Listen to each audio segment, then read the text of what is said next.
Hello FIU family and friends, this is Tomas Alcala with FIU in Washington, D.C. and I'm here to present the third episode of Panthers on the Presidency, where we interview FIU alumni and friends of the university who are in the political arena and ask some questions about the current presidential election.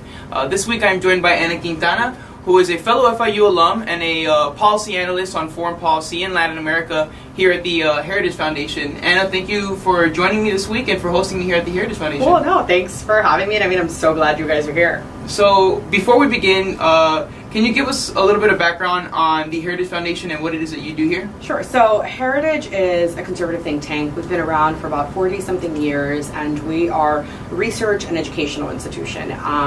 So, I work in the Foreign Policy and Defense Department, and I lead our efforts on U.S. foreign policy towards Latin America. So, a lot of what we do is congressional engagement. You know, we kind of advise Congress on, like, hey guys, this is what you should be doing. This is how you can do your jobs better. I mean, in terms of actual policy options that they have for particular issues. So I work on our Index of Military Strength and also our Index of Economic Freedom, two really cool publications that you guys can find online. Awesome. So let's get right into it. Anna, what was your initial takeaway from this Sunday's presidential town hall debate? Ken Bo, dude, we talked about this, and I'm telling you, he was so awesome, and he totally reminded me that I need to buy like a cute red sweater for fall. So no, but I mean, aside from that, I took issue with the fact that there was not a substantive discussion on policy. I mean, because this is the thing, right? I don't work in politics. I can't stand politics. I can't stand the stupid political bickering and the backstabbing. Let's talk about policy. Let's talk about the issues. Let's talk about the great national security threats facing this country. Let's talk about our deficit. Let's talk about all these things that are going to impact not only their generation and people of, the baby boomer candidates, because I mean, they're not going to be with us for long. We're the ones that's going to be saddled with the issues of our deficit, of the country's debt, and none of that was talked about. So, given the recent fallout between the GOP leadership and the current Republican candidate for president, there's a growing uncertainty about the future of the Republican Party. So, Anna, in your opinion, what is the future of the Republican Party? Do you see a continued schism between the Tea Party and the moderate base? Or perhaps you see the possibility of an emergence of a third party. What are your thoughts? So I think this schism that people like to call between the conservative wing of the party, or the just conservative wing of the movement, right, and the more moderates. If we look at these moderates, these are not moderates. This is people who are part of this political elite who are essentially beholden to these large donors and to these massive lobbyists. I mean, just go down K Street in DC and these massive lobbying firms, they essentially run and control Congress. You look at many members of Congress, those who were quote unquote the so-called moderates, when they left Congress, where they went to go work to. And I think that's a very big problem. So what you're seeing, right, you're going to continue seeing this backlash against the political elite side of the non-conservative movement. And I think you're going to see more of grassroots efforts to kind of continue to try to hold Congress accountable. Because that's kind of where we focus our efforts on, right? Because obviously we have the issue with the executive, and I mean the executive is something that's there's only elections rather every 4 years, but Congress is, I think, where the focus should be kept and ought to be kept, right? With the recent ousting of Speaker Boehner, that definitely says a lot. And I think you're going to continue to see these grassroots movements growing. And our sister organization, Heritage Action for America, they work on holding members of Congress accountable, and they have these awesome scorecards that rank how members of Congress vote, because that's a big thing, right? If you look back and if somebody asks you right now, hey, how did your member of Congress vote on X, Y, and Z issue? You don't know. You only know what they tell you. Now you have a place to go to actually see how they voted and how their vote is going to impact your state.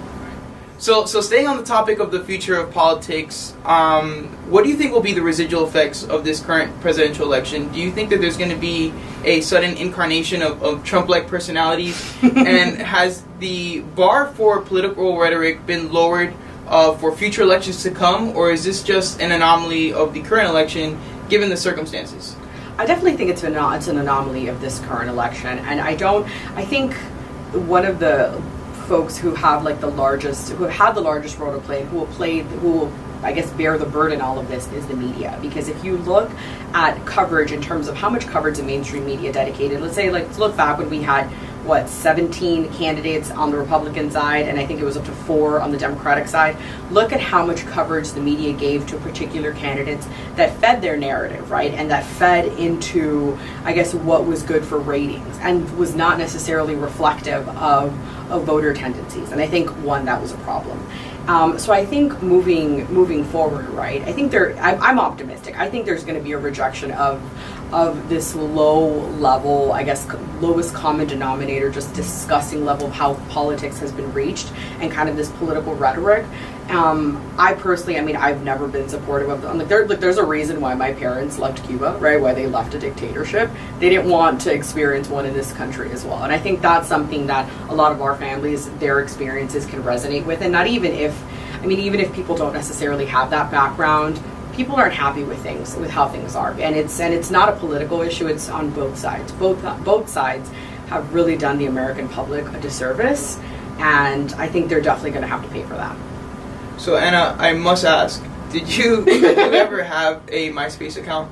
Oh my God, like years ago, and there's a reason why it was like years ago. Yeah. So for those who are too old or too young at this point to remember, MySpace was what made the internet what the internet is. In fact, it's the best thing that's ever happened to the internet. Disagree. It was Facebook before Facebook, essentially, where you had your own profile page. And the feature that I loved about it was that you can choose your own MySpace song. It was essentially a depiction of you know who you were, your personality, what you were feeling at the moment, maybe. And so the reason why I bring that up, Anna, is because I want to ask you, what would Hillary Clinton's MySpace song be?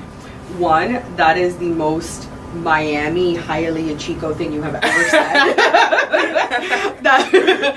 Two, I firmly believe that neither candidate should have access to the internet. I mean, between Trump's Twitter account and Hillary Clinton's inability to control classified information, none of them should have access to the internet. So no, none of them should be allowed to even have a MySpace song. No MySpace song? No MySpace no song. Hillary, no Trump, no MySpace none of song. them. Neither one of them should have access to the internet. I'm sorry. They need to have their phones confiscated and their internet access just completely taken away. It's totally my belief.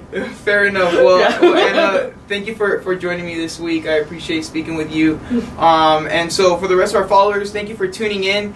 If you happen to be following here in Washington, D.C., we'll be hosting a debate watch party on Wednesday, October 19th. So feel free to come by our new offices here in Washington, D.C. But in the meantime, we'll catch you next time.